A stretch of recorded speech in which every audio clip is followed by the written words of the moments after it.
दोस्तों, जिसको इस पूरी जगत संसार का स्वामी माना जाता है वो और कोई नहीं, वो है जग के नाथ जगन्नाथ। वो अनंत है, वो असीम है और वो निराकार भी है, जिसको केवल दर्शन करने से ही मनुष्य की सारी पाप धुल जाते हैं। और पूरी की इस जगन्नाथ मंदिर में भगवान श्री कृष्ण जगन्नाथ देव के रूप में विराजमान है। और इसीलिए हिंदू धर्म के अनुसार भगवान विष्णु की 4 धामों में से जगन्नाथ धाम एक महत्वपूर्ण धाम है, क्योंकि माना जाता है कि भगवान विष्णु जब अपनी 4 धामों की यात्रा पर निकलते हैं तब वो हिमालय की ऊंची चोटी पर बने अपनी धाम बद्रीनाथ में स्नान करते हैं। और पश्चिम में गुजरात की द्वारिका में वस्त्र पहनते हैं और दक्षिण में रामेश्वरम धाम में विश्राम करते हैं। और पुरी की इस जगन्नाथ धाम में भगवान विष्णु भोजन करते हैं। और इसीलिए पुरी की इस जगन्नाथ मंदिर में प्रसाद कभी भी कम नहीं होता, चाहे लाखों लोग क्यों ना आ जाए। और द्वापर युग के बाद भगवान श्री कृष्ण जगन्नाथ की अवतार में अपनी बड़े भाई बलभद्र और बहन सुभद्रा के साथ पुरी की इस मंदिर में विराजने लगे।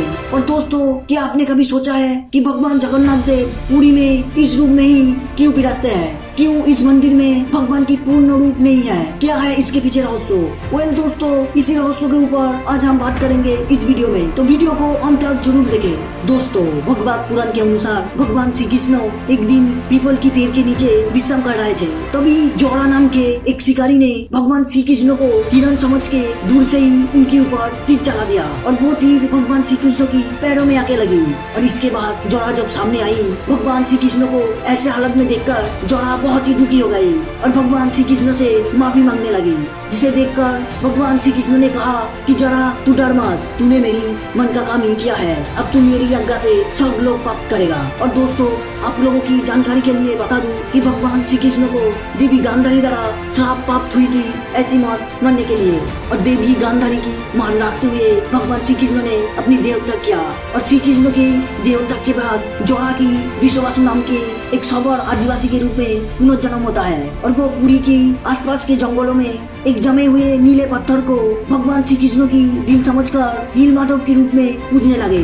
और ये बात जब एक ऋषि ने आकर मालवा के राजा इंद्रधम्न को बताया, तब राजा इंद्रधम्न बहुत ही आनंदित हो गए, क्योंकि राजा इंद्रधम्न भगवान विष्णु की भक्त थे। और नीलमाधव के रूप में भगवान विष्णु की भव्य रूप की पूजा की बात सुनते ही राजा नीलमाधव की दर्शन के लिए व्याकुल हो गए। पर नीलमाधव कहाँ पे विराजमान है ये ना राजा जानते थे और ना ही ये ऋषि।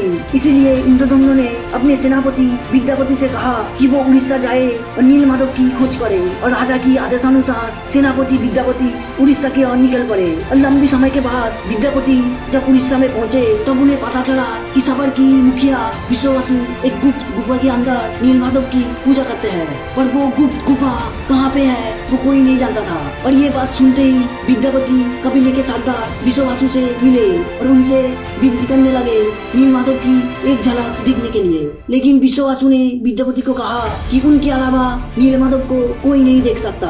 और विश्ववासु की ये बात सुनते ही विद्यापति वहाँ से निराश होकर चले गए और उसी गाँव में रहने लगे। लेकिन एक दिन जब विश्ववासु की कन्या ललिता विद्यापति को देखा, तब ललिता को विद्यापति बहुत ही पसंद आया और विद्यापति भी नीलमाधव को पाने के लिए ललिता से शादी कर लिया। और शादी के बाद विद्यापति नीलमाधव की दर्शन के लिए ललिता को अपने पिता को मनाने के लिए कहा। और ललिता ने जब ये बात अपने पिता को कहा तो विश्ववासु पहले तो राजी नहीं हुआ, लेकिन बेटी की जिद के आगे वो भी एक दिन झुक गए और विद्यापति को नीलमाधव की दर्शन करने के लिए राजी हो गए। पर विश्ववासु ने एक शर्त रखी कि वो विद्यापति को आंखों में पट्टी बांधकर गुफा तक ले जाएगा। और विद्यापति ने भी विश्ववासु की यह शर्त मान ली और आंखों में पट्टी बांधते हुए नीलमाधव की गुफा तक जाने लगे। पर विद्यापति चालाकी से कुछ सरसों के दाने अपने पास रखे और गुफा तक की यात्रा के दौरान पूरी रास्ते में सरसों की दाना गिराते रहे, ताकि बाद में वो इस रास्ते को पता लगाया पाए। और इसके बाद जब विश्ववासु विद्यापति को नीलमाधव की दर्शन कराई तो नीलमाधव की दिव्य रूप देखकर विद्यापति आश्चर्यचकित हो गए। और गुफा से लौटकर विद्यापति राजा इंद्रधम्न को नीलमाधव की दिव्य रूप के बारे में बताए। और ये सुनने के बाद ही राजा इंद्रधम्न को रहा नहीं गया, वो अपने प्यारी भगवान की दर्शन के लिए निकल पड़े। पर राजा जब गुफा के अंदर आए तब उनको गुफा के अंदर नीलमाधव की दिव्य रूप नहीं दिखे।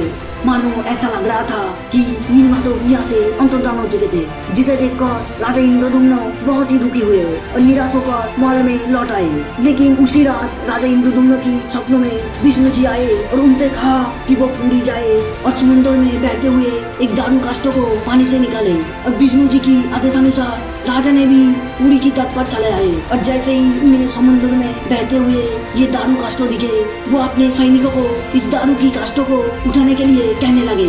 पर सैनिकों की लाख कोशिशों की बावजूद भी वो लोग इस दारू काष्ठों को नहीं उठा पाए। और इसके बाद कबीले के सरदार विश्ववासु की मदद से ही इस दारू की काष्ठों को पानी से उठाया गया और इसे महल में लाया गया। और इसके बाद इस दारू काष्ठों से भगवान की मूर्तियां बनाने के लिए चारों ओर से शिल्पकारों को बुलाया गया, पर कोई भी शिल्पकार इस दारू काष्ठों से मूर्तियां नहीं बना पाए। और आखिर में भगवान विश्वकर्मा छद्मवेश धारण करके राजा इंद्रदुम्न के पास प्रकट हुए और राजा को कहने लगे कि वो इस दारू काष्ठों से मूर्तियां बना सकता है, पर उनकी कुछ शर्त है जो राजा को मानना पड़ेगा। उन्होंने कहा वो इस मूर्तियों को 21 दिन के अंदर अकेला ही बनाएगा, वो भी बंद कमरे में, और कोई भी उनकी इस काम में बाधा नहीं डालेगा। राजा ने भी विश्वकर्मा की सारी शर्त मान लिया और विश्वकर्मा को मूर्तियां को बनाने के लिए बोला।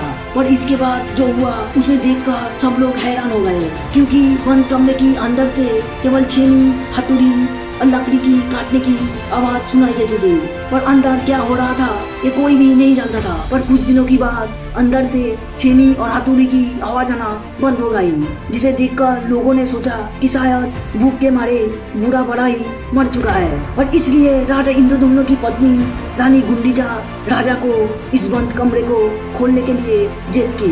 और इसके बाद जब इस बंद दरवाजे को खोलकर राजा अंदर गया तब वो हैरान हो गए, क्योंकि अंदर कोई भी नहीं था, मानो ये बूढ़ा बड़ा ही कहीं पे अदृश्य हो गई हो। और इसके बाद राजा ने देखा कि लकड़ी के ये 3 अधूरी मूर्तियां बना हुआ है और इस 3 अधूरी मूर्तियों को ही जगन्नाथपुरी की मंदिर में स्थापित किया गया। और तब से लेकर आज भी जगन्नाथ देव अपनी इन्हीं अधूरी रूप में यहाँ पे विराजमान है। और यही कारण है कि भगवान जगन्नाथ देव की इस अधूरी मूर्तियों को ही लोग पूजते हैं। इसी बात पे एक लाइक तो बनता है, प्लीज लाइक कर दीजिए। बस आज के लिए इतना ही। अगर वीडियो को थोड़ा सा भी अच्छा लगा हो तो दोस्तों के साथ जरूर शेयर करना और खूब सारा कमेंट करना।